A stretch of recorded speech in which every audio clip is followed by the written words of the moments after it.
नमस्ते, मैं doctor Nidhi Patni, director radiation oncology, Narayana hospital, Jaipur से। आज मैं आपको बताना चाहती हूँ रेडिएशन थेरेपी के साइड इफ़ेक्ट्स के बारे में।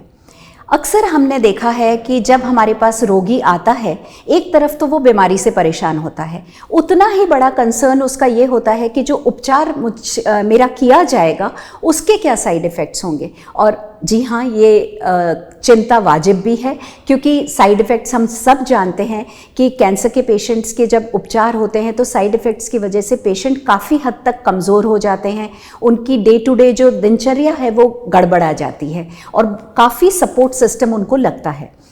तो रेडिएशन थेरेपी जो है वो सर्जरी की तरह एक लोकल फॉर्म ऑफ ट्रीटमेंट है। इसका असर जहाँ पे रेडिएशन दिया जा रहा है उसी हिस्से में होता है। जैसे कि अगर रेडिएशन किसी को छाती में दिया जा रहा है तो उसके बाल नहीं उड़ेंगे, उसका असर छाती के हिस्से में ही होगा। इसी तरह से जिस पेशेंट को मुंह और गले के हिस्से में रेडिएशन दिया जाता है उसका असर मुंह और गले के हिस्से में ही होगा, उसका दुष्प्रभाव पेट पे नहीं होगा। तो सबसे पहली बात तो यह है कि रेडिएशन के इफ़ेक्ट भी लोकल होते हैं, क्योंकि ये ट्रीटमेंट लोकल होता है।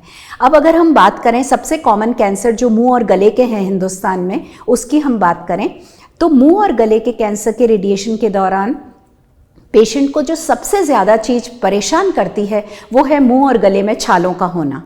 तो ये बहुत हद तक बचाए जा सकते हैं खान पान की देखभाल करके, पानी की ज़्यादा मात्रा लेके, मिर्ची को अवॉइड करके, स्मोकिंग, अल्कोहल, टोबैको बिल्कुल बंद करके, और अच्छा ट्रीटमेंट प्लान अगर हम चुनते हैं, अच्छे से पेशेंट को प्लान किया जाता है रेडिएशन थेरेपी का, तो काफ़ी हद तक इन साइड इफ़ेक्ट से बचा जा सकता है। फिर भी ये साइड इफ़ेक्ट थोड़े बहुत होते ही हैं, समय समय पर इसका उपचार आपका जो ट्रीटिंग डॉक्टर है वो करता है। इसी तरह से अगर हम फेफड़े की बात करें तो क्योंकि भोजन नली पास में से गुजरती है तो निगलने में कठिनाई आती है और कुछ टाइम के बाद कुछ हद तक फेफड़े सिकुड़ते हैं उतने से हिस्से के जहाँ पे कि रेडिएशन दिया जा रहा है। इसी तरह से अगर हम पेट की बात करें, जैसे कि अगर हम प्रोस्टेट में, रेक्टम में, सर्विक्स में या यूट्रस में अगर हम रेडिएशन दे रहे हैं, यानी कि पेट में या निचले पेट के हिस्से में अगर हम रेडिएशन दे रहे हैं, तो वहाँ पे नॉर्मल टिश्यूज़ क्या क्या हैं, आते हैं, बड़ी आंत, छोटी आंत है, लिवर है, किडनी है, रीढ़ की हड्डी है। तो इन चीज़ों पे दुष्प्रभाव होने की संभावना रहती है। लेकिन अच्छा प्लान अगर कर रहा है डॉक्टर, अच्छा, मशीन अच्छी, तो ये साइड इफ़ेक्ट्स बहुत हद तक नेग्लिजिबल होते हैं। लेकिन फिर भी भूख में कमी आना, कभी कभी डायरिया होना या कॉन्स्टिपेशन होना, लेट्रिन बाथरूम के रास्ते में जलन होना, ये साइड इफ़ेक्ट्स कॉमनली देखे जाते हैं।